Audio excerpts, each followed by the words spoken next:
pelakunya ada di antara kita. Ini dia Go Jujur episode 18 ketika Sumino beraksi. Hai semuanya, kembali lagi di channel aku di Meiko desu. Ogenki desu ka? Anahita?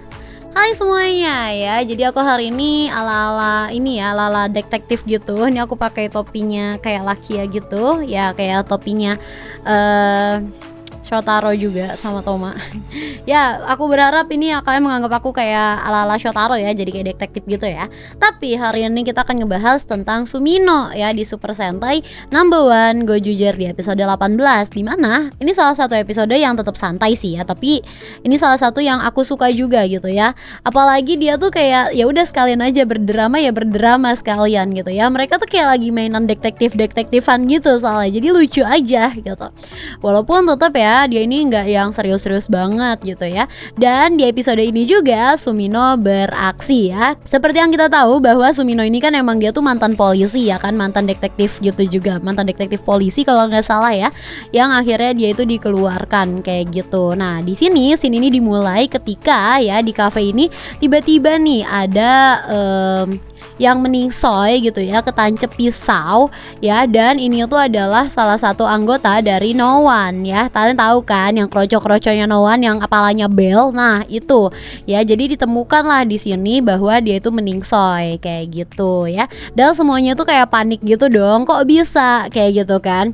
Nah akhirnya di sini Sumino pun bilang kayak oh nggak ada yang bisa dipercaya ya di sini ya gitu kan. Pasti di sini kan bilangnya kayak pelakunya pasti ada salah satu di antara kita. Dan di sini tiba-tiba juga ada No One ya. No One itu No One detektif gitu ya, sesuai ya sama kayak aku bilang di episode sebelumnya di preview tentang episode 18 ini ya, bahwa tema hari ini bakal tentang detektifan ya, dimana di sini No One itu kayak ngasih tantangan lah gitu ya, siapa yang bisa memecahkan misteri ini kayak gitu. Dan di sini tuh emang rada absurd juga ya, karena di sini tuh tiba-tiba ya si Goju Polar tuh jatuh dari atas gitu guys ya.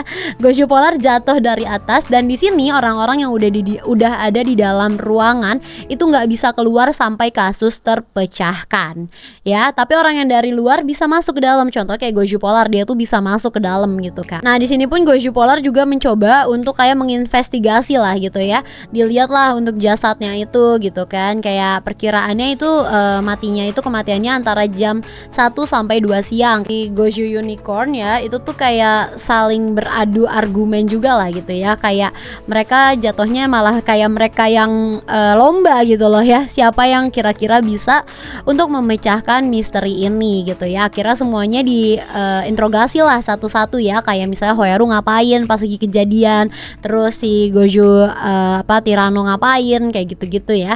Semuanya ditanya-tanyain mereka itu lagi ngapain, dan semuanya ini ya dianggapnya tuh punya motif tertentu juga gitu ya, sama si Goju Polar sama si Goju Unicorn ya. Sampai akhirnya si Goju Eagle ya, si kakek itu tuh kayak merasa oh nggak ada yang bisa dipercaya di sini, udahlah dia keluar aja dari ruang interogasi gitu kan.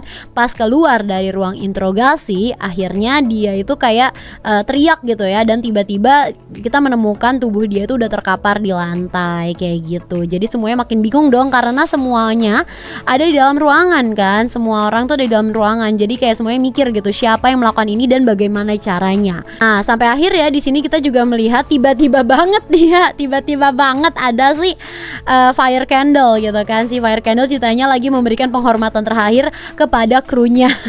Lucu banget, kayak random banget, astaga gitu kan. Nah akhirnya dia dijadiin tersangka lah gitu ya, karena cuman dia yang ada di luar ruangan. Akhirnya dia ditarik lah sama si Goju Tirano ya kan ke dalam ruangan, ceritanya untuk diinterogasi.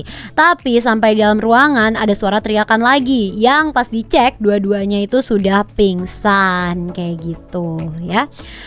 Semuanya sudah mati lah gitu ya ceritanya di sini. Dan di sini cerita ada kayak pesan kematian. Pokoknya ini ala-ala kayak detektif Conan gitu lah guys ya. Sebenarnya ini tuh kayak kan kalau detektif Conan kita nontonnya masih serius gitu ya. Kalau ini tuh kayak unsurnya unsur komedi gitu. Ya dimana pesan yang tertinggal itu ya, pesan kematiannya ada tuh angka 72 kayak gitu. Nah pas dibaca ulang bisa jadi nih angka 72 ini adalah Kuma gitu. Tapi kan bingung ya, padahal kan Goju Polar pun ya ikutan di sini gitu. Terus scene beralih ya ke perkara utama nih ya. Ini adalah plot yang paling penting sebenarnya untuk kelanjutan jalan cerita dari Gojuger ini ya.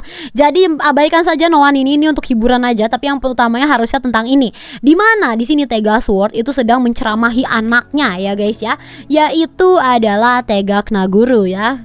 Ada yang bilang sih katanya namanya Tegak Knuckle ya, tapi aku bingung nih bacanya mau Tegak Knuckle apa Tegak Naguru nih guys ya. Ya kalau dari subtitle sih Tegak Naguru, jadi aku suka ngikutin subtitle gitu ya.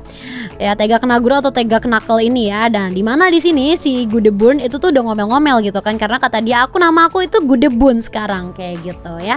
Nah pokoknya di sini dia itu kayak membicarakan ya tentang kayak kenapa kamu itu ngikut sama si Kumade kayak gitu kan. Dan di sini Gudebun pun dia emosi ya, karena dia ini nggak boleh tidak akan memaafkan siapapun yang membicarakan tentang Kumade. Sudah aku bilang kau tuh berbahaya dalam keadaan kayak gini gitu kan. Kau tidak bisa membawaku ke dunia ini dan kemudian bersikap sombong, kata Gudebun. Aku hidup dengan sesuka hatiku dengan Kumade-san. Pokoknya di sini Gudebun itu tuh dia pengennya tetap sama si Kumade, sedangkan sama Tega Sword itu tuh kayak dilarang gitu loh, kayak dia tuh sama si Kumade. Kayak gitu, kira-kira kenapa ya? Dan kemudian scene beralih lagi ya ke tim di dalam ruangan ini, dimana ini tersisa ada 4 orang lagi aja nih ya. Ada si Kumade, terus ada Sumipoyo, ada si Hoeru, sama si siapa ya, Goju Leon, siapa namanya, itulah Goju Leon ya. Nah dimana di sini ini kan sisa berempatan doang nih ya. Nah pas mereka itu lagi minum ya, si Goju Wolf sama Goju Leon itu minum ya, ternyata mereka kayaknya minum racun gitu. Jadi habis mereka minum itu langsung tepar, langsung mati, langsung metong gitu ya guys ya. Akhirnya langsung dicek lah ya sama Goju Unicorn, ternyata ada racun di balik di pantry-nya itu kayak gitu. Dan pas dicek ya, ternyata ada sidik jari gitu ya, dan bentuknya itu kayak paunya Kuma gitu. Ya udah, akhirnya di sini ketahuan lah ya siapa dalang dibalik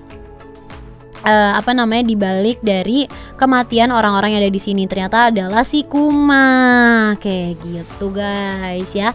Dan di sini pun si Goju Polar itu tuh kayak ngerasa sedih gitu ya, kok bisa-bisanya gitu kan Kuma melakukan hal itu. Dan katanya Kuma melakukan hal itu demi Goju Polar kayak gitu-gitu. Awalnya dia udah ngomel-ngomel tuh si Kuma gitu kan. Tapi di sini akhirnya sama si Goju Unicorn itu kayak dimaafkan dan sebagainya kayak gitu. Akhirnya kasus terpecahkan dan semuanya hidup kembali gitu. Jadi emang ini isinya permainan aja guys ya. Jadi mereka tidak mati beneran kayak gitu ya. Nah di sini sampai akhirnya mereka itu melawan si No One detektif ini ya, karena dia tuh kayak merasa tidak nggak puas mungkin ya. Dan si No One ini bilang sekarang saatnya kasus pembunuhan yang sebenarnya dimulai kayak gitu. Jadi semuanya akhirnya berubah lah ya, ujung-ujungnya tetap berubah ya menjadi Super Sentai dan melawan si No One ini gitu.